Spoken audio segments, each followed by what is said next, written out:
కులం ఆపగలదా? గ్రూప్ ఆపగలదా? బలం ఆపగలదా? ధనం ఆపగలదా? మెజారిటీ ఆపగలదా? నీకు వచ్చే ఆశీర్వాదాన్ని ఏది ఆపలేదు. లోపము ఎక్కడుందనేది కాదు, దానికి పరిష్కారం ఏంటి? నీ దృష్టి సమస్య మీద పెట్టొద్దు, ఆ సమస్యకు పరిష్కారం ఉంటుంది, దాని మీద పెట్టు నీ దృష్టి. ప్రతి సమస్యకు పరిష్కారం ఉంది. పరిష్కారం లేని సమస్య లేదు. అది కుటుంబం కావచ్చు, సొసైటీ కావచ్చు, సంఘము కావచ్చు, ఒక వ్యవస్థ కావచ్చు, ఒక ఆఫీస్ కావచ్చు.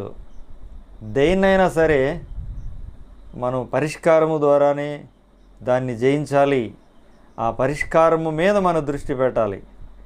అప్పుడు మనము విజేతలం అవుతాం, విజయవంతులు అవుతాం.